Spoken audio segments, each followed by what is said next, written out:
Hello my lovely Flosstube friends. What can I say? We're running on time, people. Today's date is the 31st of August and I've actually managed to film this Flosstube video. So let's see what I've actually managed to do this month.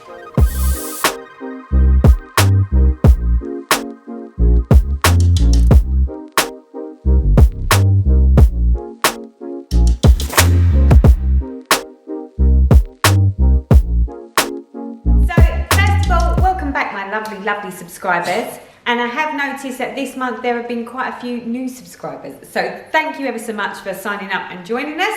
And let's dive on in and see what I've actually been up to. We have got whips, we've got a confectionery new start and a few other things along the way, so without further ado we will crack on.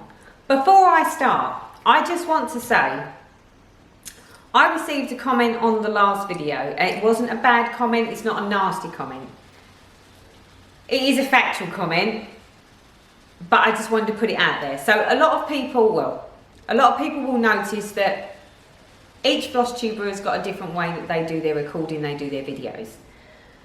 Just for the record, I actually use a camera, not an iPhone or an iPad. So the comment that I got on the last video was, Teresa, I like your videos, but can you try looking at the camera? Sorry, my bad. Just because I'm going to put it out there. It's not like I'm recording on a on a phone, whereas the camera's on the same bit that you can actually see yourself on, so you can see what you're showing people. I haven't got that set up. I'm actually using a camera with its screen pulled out. So yes, there is a big round black circle there, which is the lens and the camera that I should look in like now. But the problem is I find it very difficult to sit and waffle the hind legs off a donkey to that little round blob when I've got, even if it is myself, to the right. So I am actually talking to myself. I don't feel like I'm just sitting here talking to a little black blob, and I can actually see what you're seeing. So I do apologise if you've all been sitting there thinking, Teresa, why don't you look in the lens of the camera? Why are you looking off to the side? That's the reason I'm looking off to the side. I will try my very utmost to try to remember to look at the blob and talk to the blob, but I tend to find that it's easier to try and talk to someone, even if it is myself over there. Okay, just for the record. But I will try. Thank you for letting me know that that was the case and that you could see that I was looking off to the side. Honestly, I don't really look back at my videos enough to to see that. Just saying. But I will try my very utmost to not look over here and to look here. So, that said, let's get cracking. So I've just hit my funny bone. That wasn't very funny. Is that your funny bone? No, it was my reflex. My leg just flicked up. So what have I been stitching on this month? So another little confession. So you all know that I use my trusty journal. And normally I can tell you what I stitched on, how long I stitched on it, and all the juicy details. I failed miserably this month on this. I started filling it out about mid-month and then completely forgot after that. You'll have to ignore the bells, that's the rag and bone man coming down the road to see if anyone's got any old iron. Does everyone get that, or is it just me? They come round every weekend looking for old washing machines or bits of pipe or basically anything you don't want. Stick it out the front, they take it. Okay, so yes, sorry, my trusty journal was only as trusty all the times I use it. Now, my reasoning as to why I haven't managed to actually fill this out this month is because I've been stitching in all different locations this month. So whereas normally I'm sort of set in a certain place, this month I've stitched out on the deck, I've stitched in the living room, I've stitched in bed, I've stitched in the study. So I've been sort of all over the place and I haven't necessarily had my journal with me. So I'm afraid this month I can't remember for the life of me what I've stitched on to actually show you what I've done this month since the last video, because that's the other reason that I use this, it actually tells me what I've stitched on since the last video. But because I haven't got that, I'm not 100% sure. And I'm not about to sit here and start trawling through my last video to see what it is that I've shown you and what I haven't shown you. So we'll do the best we can, and if you end up seeing stuff that you saw last time and doesn't actually look like it's been stitched on, then, well, I'm sorry. Just saying.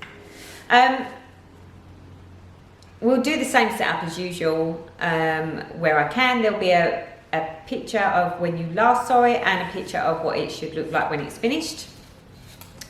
So first up on the whips for this month is my Alternative Reality Heaven and Earth design by Josephine Wool.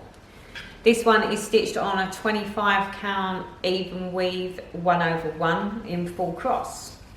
So here she is. And as you can see, this is the bit that I've already stitched along with this section to about here, I think it was. So all this is new. And you'll notice, for those of you that know me and know how I stitch now, I normally do it in 10 by 10 blocks in staggers, and you'll see quite easily that there isn't a stagger here and there isn't a stagger here, and that's because I got a bit impatient to get down to a hair here, so I just started coming straight down because I just wanted to get there. I'll probably regret that until I finish this block now, because I'm going to need to just sort of crack on with that, but good progress. I know it's slow going. The problem with Josephine Wools is they are very confetti heavy, so they are very slow going. Admittedly, I can work on this for hours. I say hours, that's a bit of an exaggeration, a couple of hours. It doesn't really look like I've done a lot because there's so many colour changes. But I don't mind, it takes as long as it takes. It could be 90 before this piece is finished. Joke, hope not. What's next? Now, like I said before, I don't know whether I've shown this to you. I think I have. But because it's my chatelaine, it's evening in the park, I'm going to show it again because I'm not about to start trawling back through an old video to see whether I've already shown this or not. So,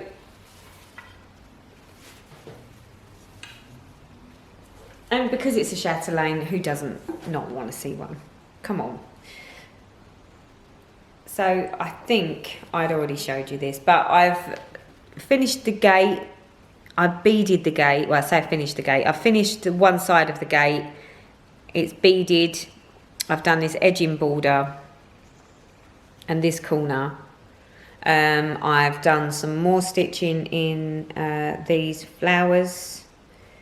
And obviously I've still got to go over and do this side here. But you get the idea. I mean, it's huge. I can't even put it back enough to actually show it to you all. Here we go. Who doesn't love a chatelaine? I know you've probably already seen this one, and this isn't one that's anything new that you haven't seen.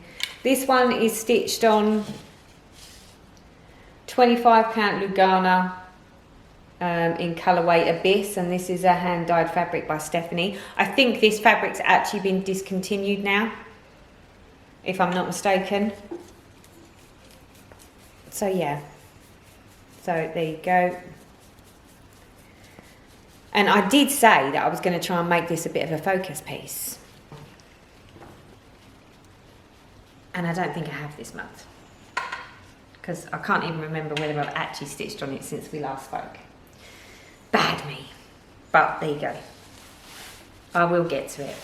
In fact, now that I've said that, I might actually do a little bit on this over the weekend and maybe next week.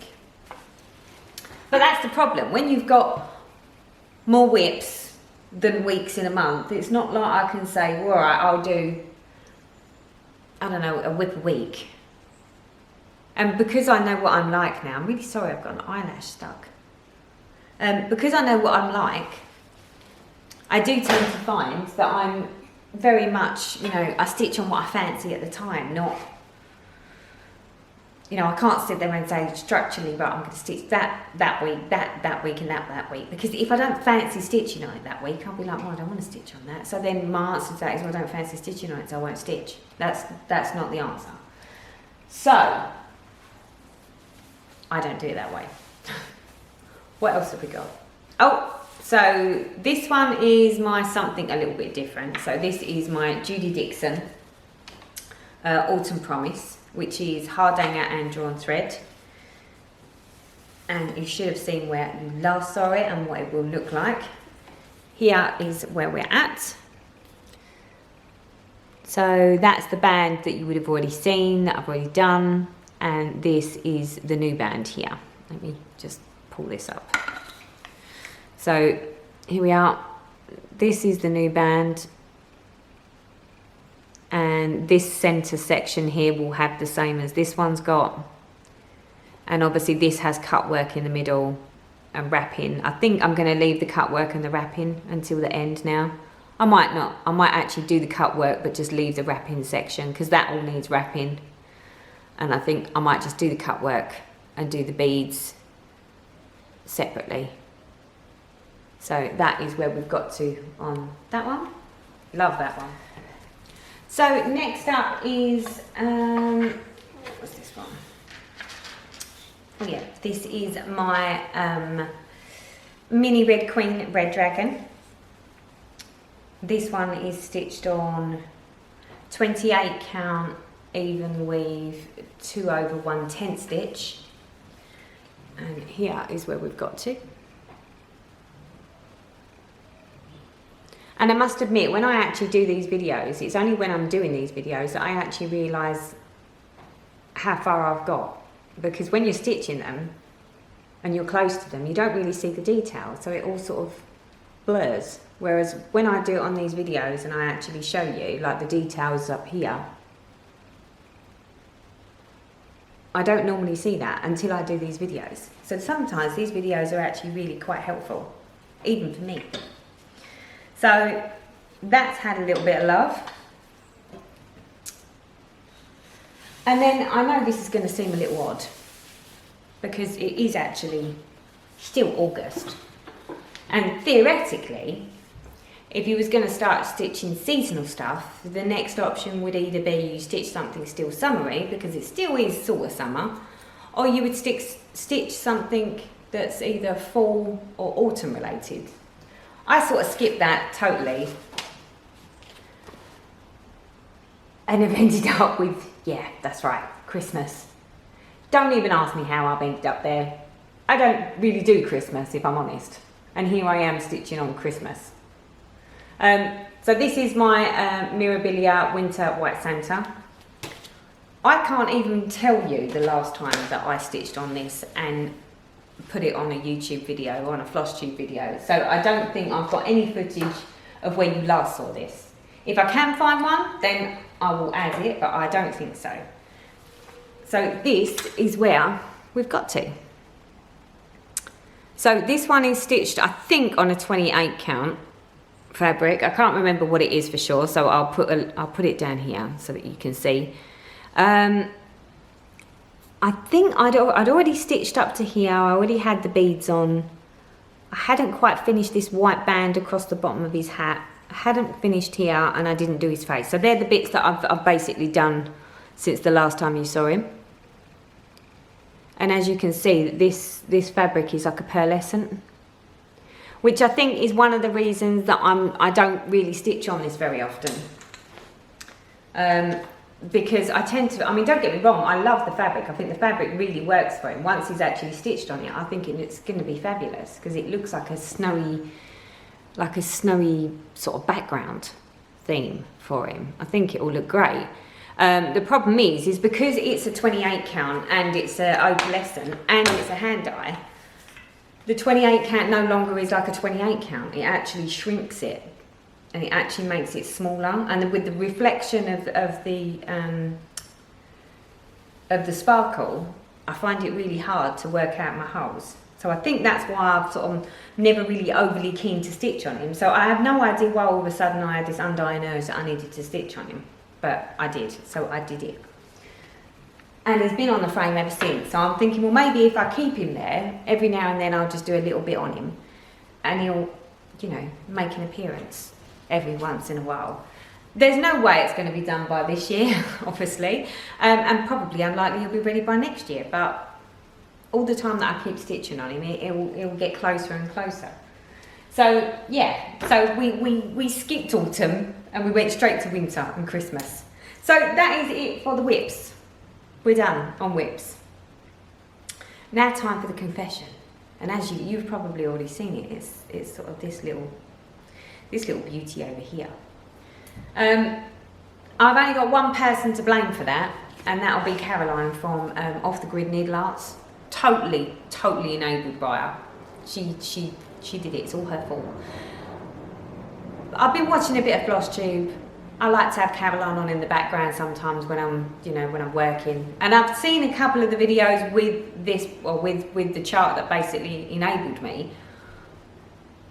on her videos. And at the time I was like, oh, that's pretty, but I was busy. So I was like, yeah, it's pretty, but it didn't sort of like woo me. Well, the last video that I was watching where she was stitching on it, it wooed me. It wooed me enough for me to go, ooh, I might have to go on that website and have a little look. Well, because that's exactly what I did. What can I say? I got completely enabled. So I went on to Nancy's Needles and looked at the regional quilt series and fell in love with this one, Shades of Winter.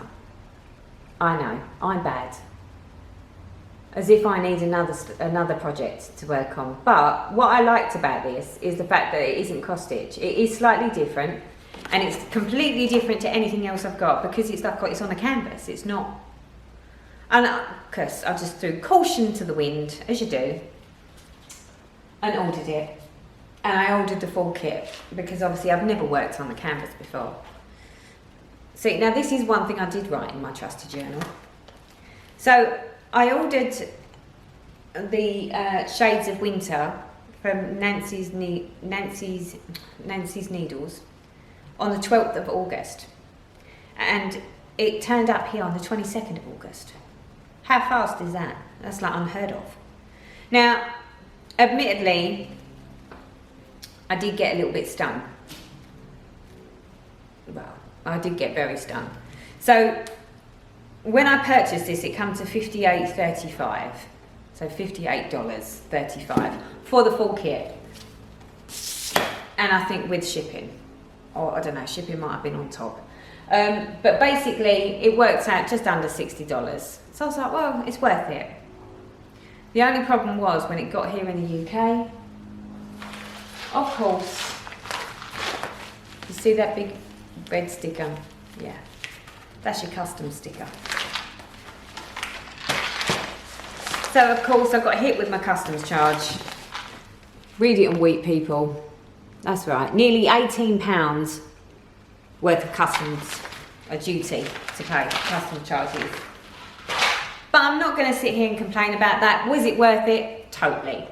It's not like I haven't ordered from the US before, or I mean, European cross stitch is exactly the same. I've ordered from European cross stitch.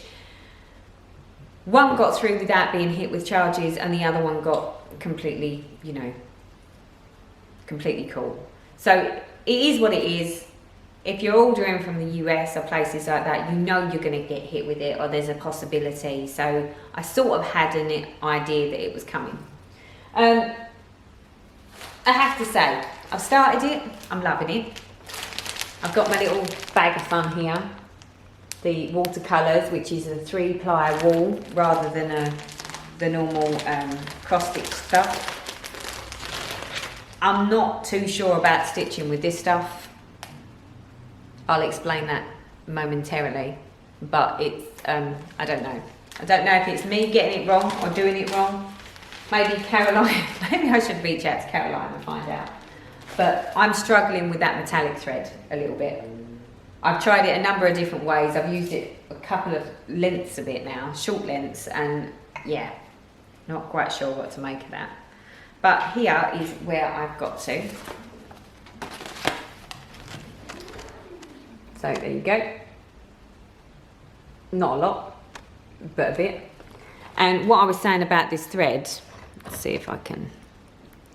So, oh God.